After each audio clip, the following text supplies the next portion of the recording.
Welcome to USA Global TV and Radio, where our mission is to provide education, entertainment, hope, and inspiration. USA Global TV and Radio connects you with experts and audiences all around the world every single day to help you succeed in business and to live a richer life. Visit us at USAGLOBALTV.com to learn about career and life-changing training and mentoring programs like the Listening Mentor. Subscribe to our newsletter to stay informed about our special programs and offers. Discover how you can become a guest on one of our shows or a host or producer of a USA Global TV and Radio show of your very own. That's USA Global TV and Radio, where the doctor is always in.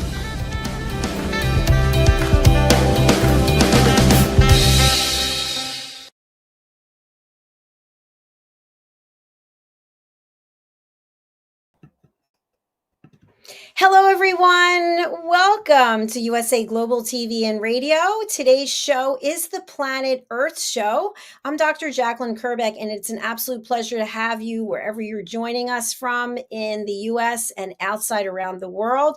Today, we have a really big announcement, which I forgot to announce before, but we will be launching on our own Roku channel later this afternoon. So stay tuned for that. USA Global TV and Radio is going on Roku.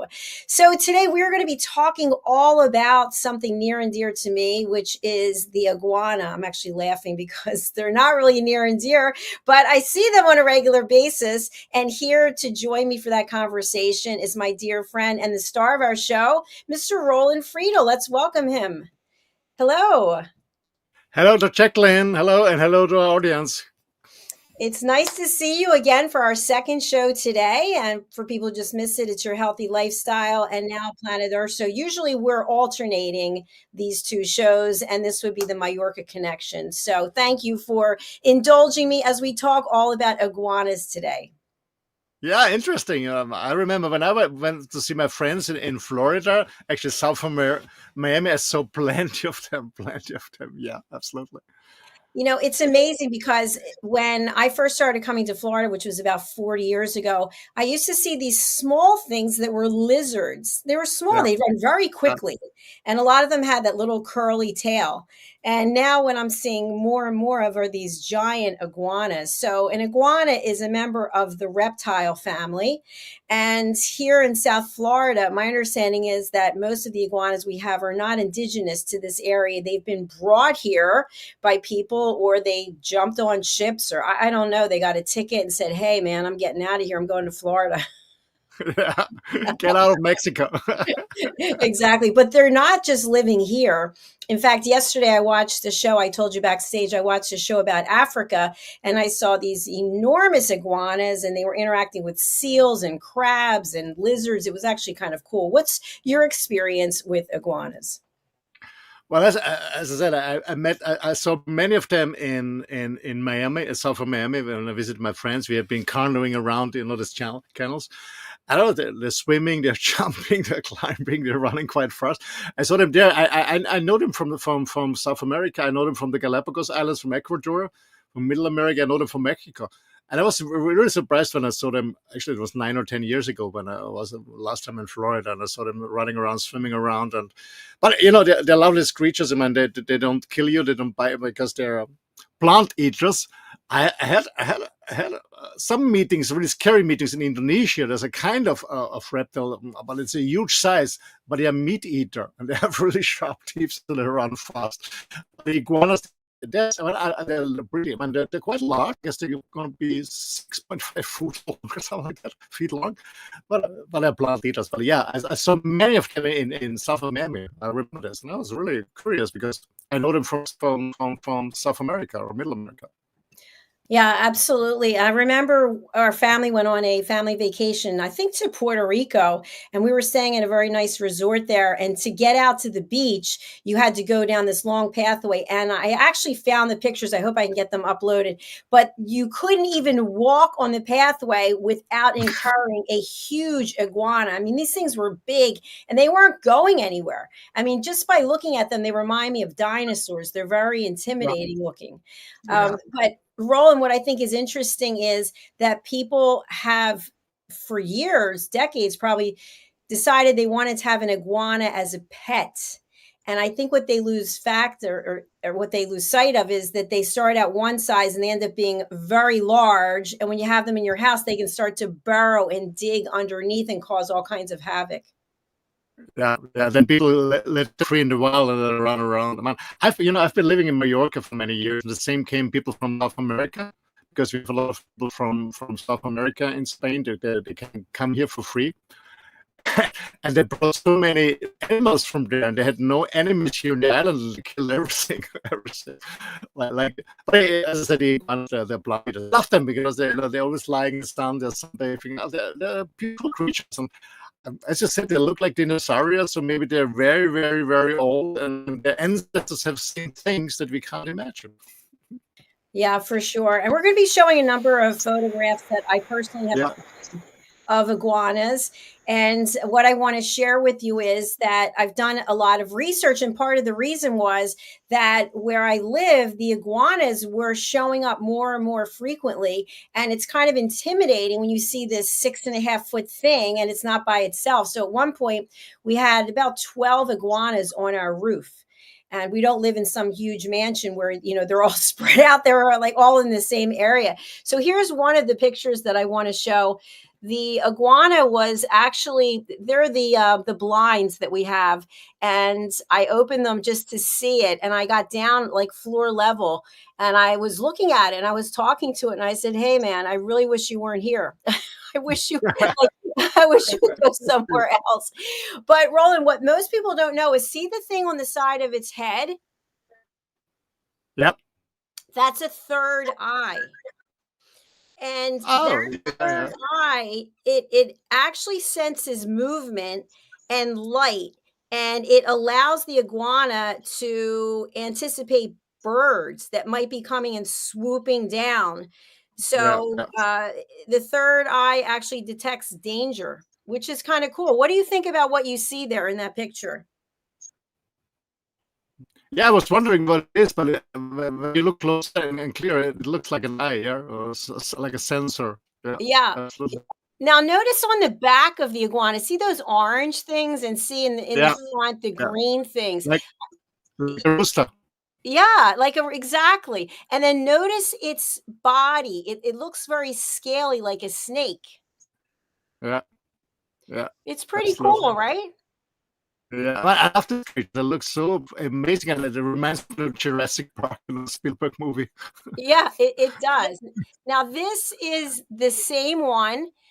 Here it is out back before we cleaned up the area, but there's the third eye, and there it is, just walking around doing whatever it is it does. So imagine if you had 12 of these outside, like right outside in your patio area.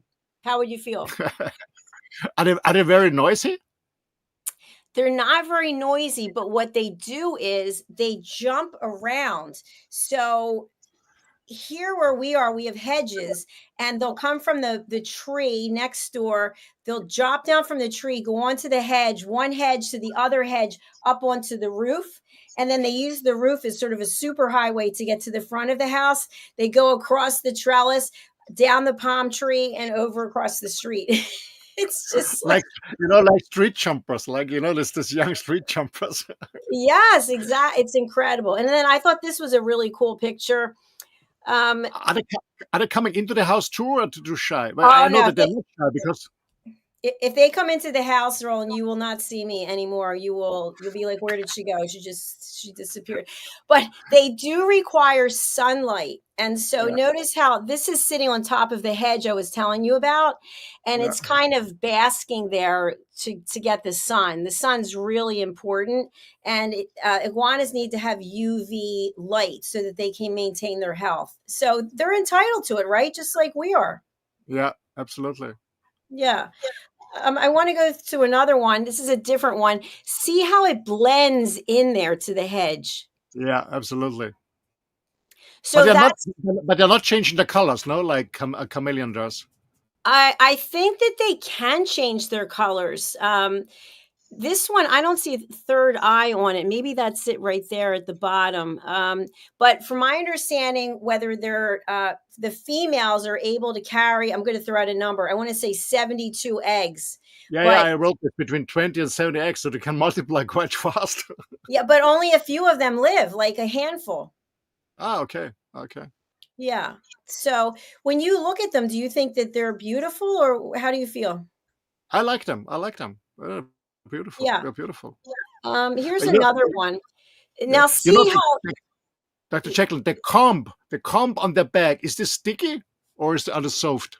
Oh, that I don't no, I think they're hard. I think that that's a defense mechanism. I think Okay. those things are, so if something jumps on it, it's like, "Stay away from me." Okay. Yeah. So, they come in different colors. See, this one's all green, Mm-hmm. and then the other one that we looked at was this one. Notice the difference in the color. Okay. I thought maybe the color is different because it's older. It looks older, wiser. It does look older and wiser, but what I've seen is a number of them when they're born, they're bright Okay. green, and then they start to change as time goes on, but they're excellent swimmers.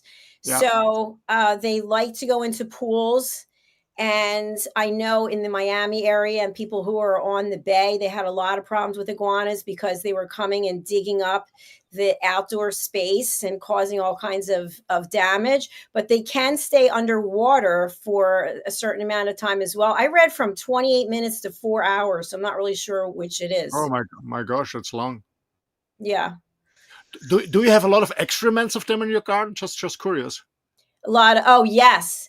So when they go, it's it's not pretty. It's kind of like liquidy and also, like one and two together. And there's a lot of whites. I don't know what it is, but Okay. it's yeah. And they can actually talk to one another. They're communicating. Yeah. They communicate, yeah. And I'm just going to put up another picture because I have a picture of it's hard to see this one. But I have a picture of them trying to communicate and it didn't look like they actually were. I'm trying to find it. So I'm just going to put you up for a minute. Maybe you can talk about the fact they can run up to 21 miles per hour. My gosh, quite fast. Yeah, they're quite fast. I know they can jump down from trees or from heights 100 feet and they're still alive and they're still landing on their feet and continue their way. And they can jump very long. They swim. It's a ultra runner, swimmer, and jumper. Absolutely. Yeah. Yeah. Now, can you see this? Oh, that's a beautiful one. Is there something in his mouth? It has another one in its mouth. Yeah. And so they were both on the roof, and I was sitting in the area outside, and I heard boom, boom, boom, boom, boom. And I looked, and the bright green one's tail was in the mouth of the other one. Oh, And maybe it's a love game or something like that. he threw it off the roof. It's right off the roof. He threw, I heard bam, and the green one jumped back up and got back up on the roof, and then the two of them had a standoff. And I was just like, guys, this is a real roof here. I mean, this isn't like a joke. They had a territory fight to get the best sun place. That is exactly right. Exactly right. So that was one of the pictures I wanted to show. And let me see if I can come up with But they don't climbing into the chimney or something like that, getting the house from the chimney. so we don't have a chimney. Okay. We do have an attic, but you can see here. Can you see the color of the green tail here? Yeah, beautiful. Yeah. So that was that. It looks like my connection's slow, is it? Yeah, you're frozen. Oh, no, it's bad. Do you know? Do you have any? I mean, they have enemies in South America, but do they have any enemies, predators that are hunting this iguanas in Florida?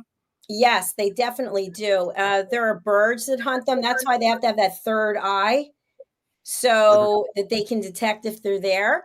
But they definitely are wanted by large birds.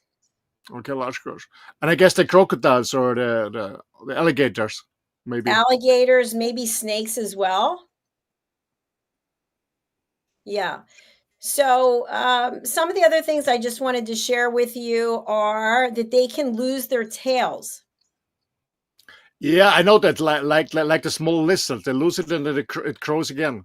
It grows back. So Uh, somebody said to me, if you ever see one in your house, and I said, you don't understand. If I see one in the house, I am going to be screaming at the top of my lungs. You have no idea. But we have a show called Coexistence and Sustainability with pet psychic Amina. And she said, get a broom and keep the broom between you and it and just direct it toward the front door or the back door just so it can get out of the house because it doesn't want to be in the house. okay, it's a close party. Yeah, One. exactly. Now, here at our house, we have an atrium. Do you know what that is? A what? Atrium. No. So, in the roof, there is a part that's screened. And Mhm. then, if you were to look in or you were in the house and you were to look up, it's all filled with plants. Okay. So, Okay, got it. so they'll be on the top, and then they technically could fall through. And if they fell through, the atrium has sliding glass doors. So, hopefully, they wouldn't get through, but they'd want to get out. So the choices would be for them to dig underneath through the atrium to get out of the house, and that would cause a lot of damage. Or they could try to climb back up, but there's nothing for them to climb to. So you might have to call animal services to have them come out and remove them. Mhm. Do you find iguanas on the menu of a restaurant? No, I have not. Have you? No, I don't know. I was eating snakes in Indonesia and stuff like that, but I was wondering if somebody's eating them or if they're delicious or not. I don't know. Maybe somewhere in the world. I don't know. I do know that they can inflate their bodies to almost twice their normal size. So they use their lungs to puff themselves up. Okay. Yeah, interesting. And also that their doo-doos contain salmonella bacteria. So that's why if you have iguanas and they're doing their business and you have a dog or a cat or something that could be picking it up, that they could Yeah. end up getting sick. Okay. And how did you get rid of them? You called somebody, and what did they do?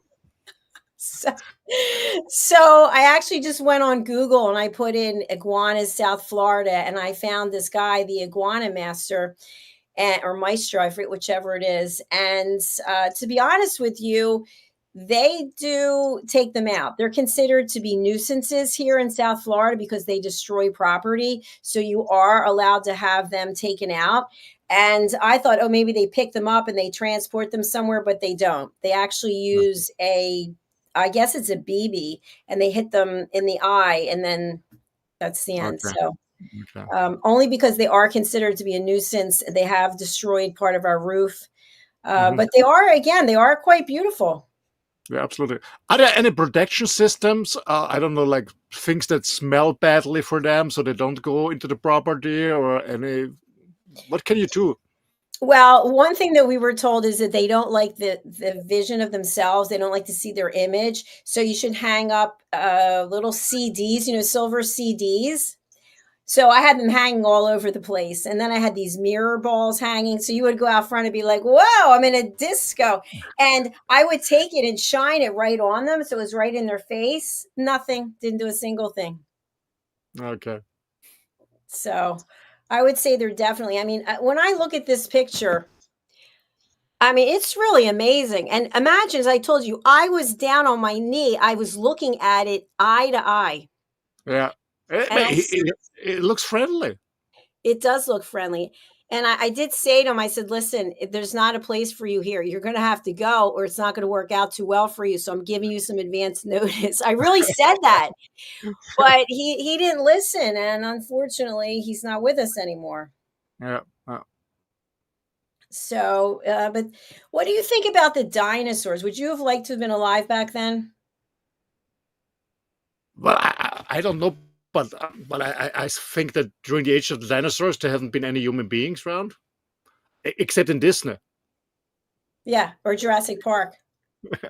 Yeah, or yeah, or what is called it? This cartoon from Steven Spielberg. My kids have been watching them 30 years ago. I don't remember the movie, and it was a cartoon series with dinosaurs. I don't remember. That But was I feel like that they, as reptiles, reptiles are cold blooded, so that's why they need the sun, they need the heat. Something else that's kind of cool is literally cool is when it gets cold in South Florida, which in the winter time, it can get down into the 30s, which is not that often. But I've been told and I read that they sleep in trees or they sleep in burrows, and the iguanas will get frozen and they'll fall out of the tree. So last winter, I actually got myself all bundled up, which down here it says a lot when it's 30 degrees. People are like, they think it's like 10,000 below or something. And I went for a walk and I walked about 3 miles and there were trees everywhere. I didn't see one iguana, not one fallen iguana. So I Maybe they don't know. went for more south for a winter vacation. Like myself, I'm always escaping my winters in North Europe, so I always go down south. Maybe the iguanas too. Exactly. Now, could you see yourself ever having one as a pet? No, no, not at all. Because I don't like no wild animals should be stay in the wild, not in a terrarium. No, no, not at all. No, no. That's a good point that you brought up, Roland, which is we discuss it all the time on coexistence and sustainability. When something is living in the wild and we as humans touch it, we interact with it, we put it in danger of being killed by its own kind. Can you tell us Yeah. more about that? Yeah, because I know it from animals here in Europe. Because when you touch them, then they smell like humans, and then the other ones you walk them or even kill them. So no, I never touch a wild creature in the wild. Don't feed them because most of the food we give them. Actually, we had the show before, the healthful lifestyle is not good for us, and it's not good for the animals too, because they're not normally they don't go to the supermarket to buy processed food. No, stay away. Just watch them. Stay silent. Watch them. Enjoy the presence of them, and let them go their way, and you go their way, your way. Yeah, for sure. And something that I saw here, and I mentioned, I think a while back on a different show, but I saw these duckling family. It looked like turkey ducks. They're like half turkey, half ducks. And then the little ducklings were following behind. And one of them was kind of moving side to side, had a bad flipper or bad wing or whatever. And the cars stopped. I was walking, but we all stopped and they were in the street and people wanted to do something. Somebody got out and somebody else yelled, "Don't touch it, don't touch it." But the Yeah. mother was walking very quickly and never turned back to see if they were all there. And the thing that came up for me was it's survival of the fittest. Yeah, absolutely. I remember years ago, I was watching a documentary on National Geographic on a friend's home, and they showed where some lions are hunting and killing an antelope. And one of the ladies said, "Why does the film team filming and not helping the antelope?" I said, "What the fuck are you talking about? There's still food. The antelope, why are they filming?" I said, You "That's love." can't help them as soon as you touch them. And to your Yeah, point, there's a smell on them that yeah. the others know and go, yeah, that one's off on its own. That's the end of that. So if you take an animal into captivity and put it into a zoo, you can't put it back in the wild again. Absolutely. I know. I love wolves. Wolves is one of my favorite animals. And I was on 2 years ago on my motorhome was on a trip in North Germany, and we have more and more wolves in Europe. Luckily, I love them. But anyway, and so when wolves get in a car accident, they bring these wolves that are insured on a special institute. And what they do is this wolf is isolated and has absolutely no contact with with people there. So they feed them. I don't know how to do it. They give them medicine and stuff like that. But this wolf has absolutely no contact with humans, no smell, nothing, and then they can rewild it again because otherwise it's impossible. I really love that, to give the wolf the chance to go back in the wild and not stay in a cage for the rest of their life. And we should actually absolutely accept this. If you see any wild creature, stay away from them, especially when the puppy, when a small wolf, a small bear, or whatever it is, a lion, cat, or whatever it is, stay away, or fox, stay away, stay away. I agree with you. And you know what I think is so interesting? And I mentioned about this show with John Hanna, I forget what it is, Into the Wild or something, is that if you're not experienced in traveling and you don't get out into the wilderness or nature and see how things are living, the only thing you know is probably what you see on television or in a movie, or I don't even know if they have pet stores anymore, but you go in and you see things in their little cages. But what I saw on this program was all kinds of species living together. They figured it out. And obviously some are predators, some are not, but the ones that are not predators, it's like, hey, yeah, I can share this beach with you, or I'll share this tree with you. And one animal's going up the tree, one's coming down the tree. And I thought they figured out a system, but yet as humans, we can't figure out a system. Yeah, and even the animals that are hunted by predators, they know exactly if this fox is running around the corner is hungry or not. And sometimes really they live together because no, it's not hunting time. They're not hungry. They can feel it and sense it, and then you just walk by. Yeah, absolutely. Yeah, I see this many times in Africa on the safari. It's interesting.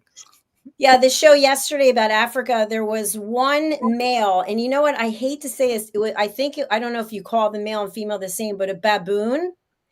Are they the same, male or female? Mm-hmm. And they've got that red. What is that red part on their backside? It's like bright red. It looks painful, but there was one male and 32 females, and the male had to go and take care of all of them. I was like, wow, that is a lot of work. Yeah, a lot of stress. A lot of stress. Pressure to perform. Having a harem, yeah, absolutely. Hey, no, the same with lions. That the male lion isn't doing anything. Hunting is women. The male lion is only there to produce. He is in charge with having fun. We call it fun. I guess it's not fun for him, but to reproduce himself. The male lions are not hunting anymore. It's all the female. All the females are doing the work. The master's eating, recovering, and going on a bull ride. So, a question I have for you is, in the Bible, the animals were going onto the ark in twos, right? Everybody's lined up in twos. But in the real animal kingdom, from what I've seen, and again, I am not an expert, I might be saying something completely wrong, but just the shows I was watching, it's not 1-to-1. But as humans, we're like, why aren't we following the animal kingdom? Because some animals are very smart, right? They're not, some are intelligent creatures. What do you think? Well, first of all, the Bible is a lie story. I knew you were going to say that. I was actually, it's funny because 2 or 3 days ago, I saw a cartoon, you saw the arch, and the guy has a list and said, okay, animal insurance, in elephants, in and then a lot of rats are coming. And the rats are talking and say, we must be very important and famous because it's not just 2 of us, it's a small of us. And on the list, it says food.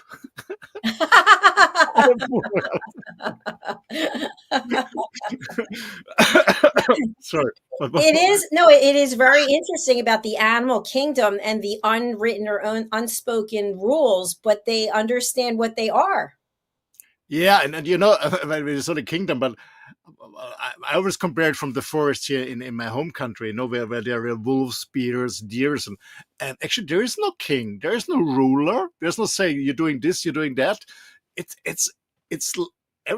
Everything is growing and living in harmony. I wouldn't say in harmony, but in a symbiosis.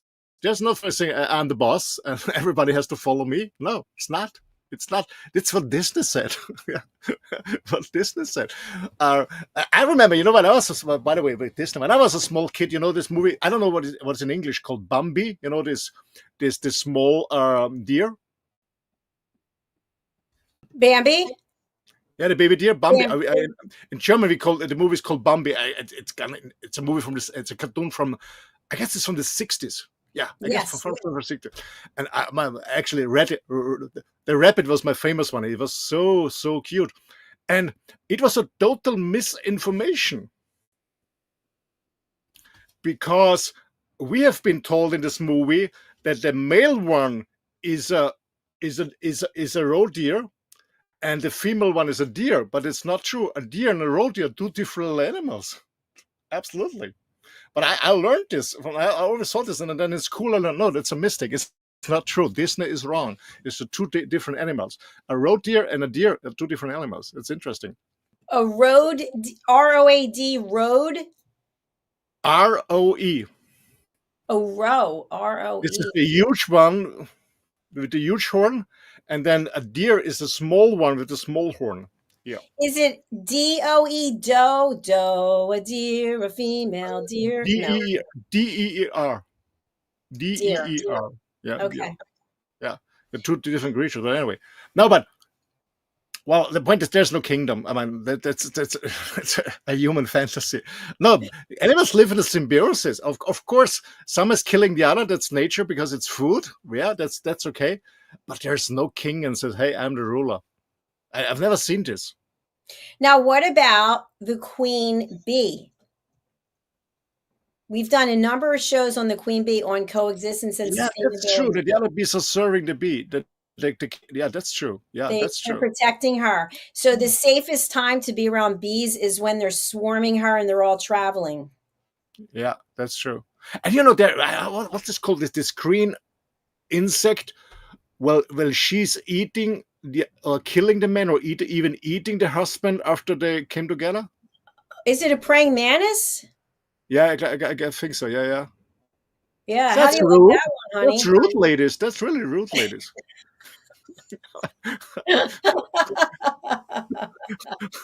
I can't imagine. You've served your time and now you're dead. That's the end. I mean, as a human, you're happy in your 70s when you have a heart attack during trouble. But getting killed and eaten up, that's rude. Terrible. Now, Roland, if you could be any animal in the wild kingdom, what would you be? Oh, I guess an eagle. I think an eagle. Yeah, flying around. Yeah, eagle. Yeah, getting this amazing. I love flying. Flying because we humans can't fly. It was always dreamed by humans to fly. Being an eagle. Yeah. I love that you said that because I'd like to be an eagle too. You just like put your wings out. I don't know if I told you this or not, but a few years ago, I went to the Philadelphia Eagles, the football team. I went to one of their games and I was in a box, VIP box, and you could see there's a guy who has an eagle that's trained and they have a little thing around its whatever it's called. And he lets it go. He's wearing a glove and he lets it go and it zooms across the state all the way to the other side to somebody else who's waiting for it. But when you see the wingspan and just how beautiful it is, it's truly amazing. That's one of my things when I drive my motor north in Germany and Austria. We have this, not the zoos, in the small case, we have this wild park so they can run around these animals. And some of them have really huge parts with different kind of eagles, different kind of hawks, different kind of falcons. I love it. I love it when they fly around and they do. I love them. You know what freaks me out, and I see it around here a lot, are the vultures. And it seems like, the vultures with the big black wings, they're flying. They're like this big. They open their wings. They're like this big. And they travel together. And they're looking for something that's dead because that's what they eat off of, dead carcasses, right? Yeah, absolutely. No, it's out of landfills too. Yeah. I mean, in the Middle East, in Dubai, in the Emirates, and the rich princes, they spend a hell of money. I know there's a very famous Austrian who trains all these hawks for them for hunting, and they fly these hawks in private jets. Tell me more about that. I've seen a friend of mine. He's training them, and so he always flies down. He makes a hell of money, and they fly these hawks or whatever kind of in private jets. They fly them to do what? To transport them from one place to the other? Yeah, to transport them from one place to another. I don't know, to bring them to Austria to train them, fly them back to Saudi Arabia for a hunt, or bring them to Dubai for a hunt there, meet friends there. They're traveling in private jets. It's amazing, really. You get the best food. That's crazy. Do they get like a little wing massage? And I don't know. I met a person, actually it's for Upper Austria, but he is in charge for one of the major princes of Saudi Arabia. And he is in charge for all these homes worldwide. He has a team of 5,000 people. Can you imagine? Of 5,000 people who takes care of all the homes have worldwide. And he has to renew their car park every year. So 600 to 700 luxury cars, renew them every fucking year. Oh my gosh, that's amazing. And this guy's Austrian. He's an Austrian guy. He was working for a Russian guy through an agency. But with the war in Ukraine, they kicked out the Russians and they took all the money. So he lost his job, and two weeks later, he's 40. Actually, it's from a small family from up Austria.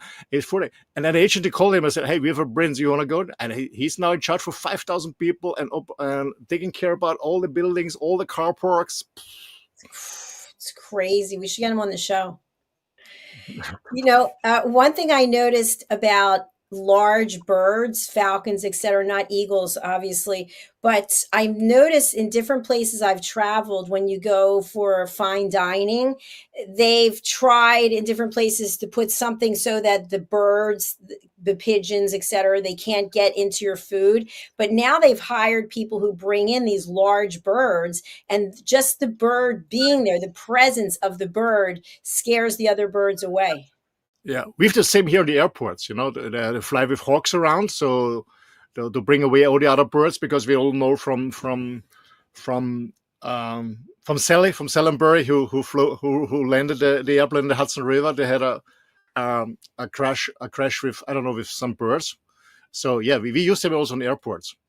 They used, but actually nowadays the change is from hawks to drones or something like that. But we always used hawks and falcons to get rid of birds across the airports. Yeah, it's really interesting. I think back to carrier pigeons, where you could actually give them like a little message. You would tie it up and have them take it and transport it somewhere. It's I wonder if that still happens, like message in a bottle. They still do it. Yeah, it was interesting when you mentioned it, because I remember when I was left the gym when I've been living in Mallorca. And on the parking lot, there was a car parking beside me when I just went to my car. And he had a huge box with white pigeons. I said, what are you doing? Well, we trained them. What do you mean? He said, I bring them out here and they fly home. I saw it the first time. Yeah, so he always drives his car a few miles, let them out, and they're flying home because they have to move. Yeah, there's actually in Europe, it's still there are a lot of people who are breeding them, and there are trade fairs, and some of them are quite expensive. So yes, these champions are quite expensive. Yeah, absolutely. Roland, I've really enjoyed doing this show. Thank you for doing this special episode on our friend, the iguana. And I'd love for you to share, how can people reach out to you? You're helping people in so many ways. I know you've got some new things that you're working on. What would you like to share with our audience? Well, I'm a business consultant I've been a business consultant for 30 years almost. That's my main business. Besides that, I do a lot of men's work, supporting men to coming back to their masculinity. And if you want to contact me, you just can scan the QR code, or you email me on office at my name, roland-friedl.com. I will spell it for you guys. It's ROLANDFRIEDL.com. So scan it and you on my website, or send me an email. You're more than welcome. And yeah, let's take it from there. Thanks a lot. Fantastic. Thank you so much. We'll be back next week with part 2 of the Iguana program. So if you have any pictures that you want to share with us about iguanas, we'd love to have you join us. So thank you, Roland, and you're looking really damn good. So congratulations to you, and keep up the great work. Thank you. Bye-bye, and bye-bye to our audience wherever you're joining us. And don't forget to share the program and to recommend us. And yeah, thank you. And look for us on Roku. All right. Yeah. I just got the word that we're on there right now. So thanks, everyone. We'll see you again soon. Bye, everyone.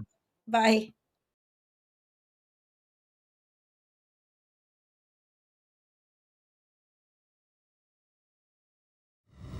The last few days have been really amazing. I had a trainer course from the British School of Etiquette. And I must say it's been one of the best decisions I've ever made, and one of the best investments I've made in my own training and development. Now, words alone will not describe the transformation and the positive path that I have traveled with the British School of Etiquette. I find I learned a lot from the lessons this time I came. The last few days with the British School of Etiquette have been fantastic.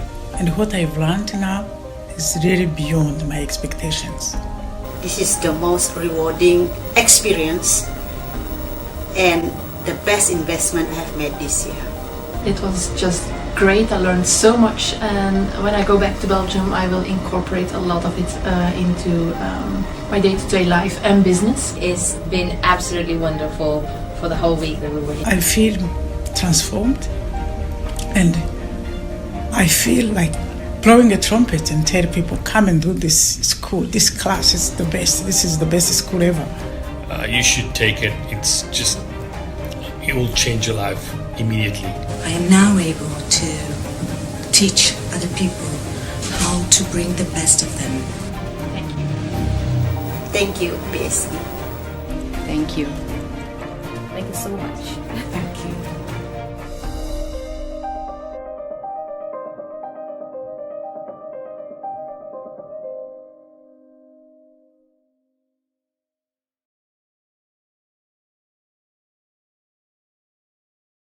Fostering better personal and professional relationships. Module 8, Mastery in Dining Etiquette. Building your confidence to perfect the subtleties of dining with finesse, enhancing your social savviness at any table. Step into the Polished Professional program where poise, elegance, and excellence aren't just taught, they're instilled for life. Join us to redefine your potential and polish your professional edge. To learn more, go to thebritishschoolofexcellence.com. The British School of Excellence are investors in people. Let us invest in you.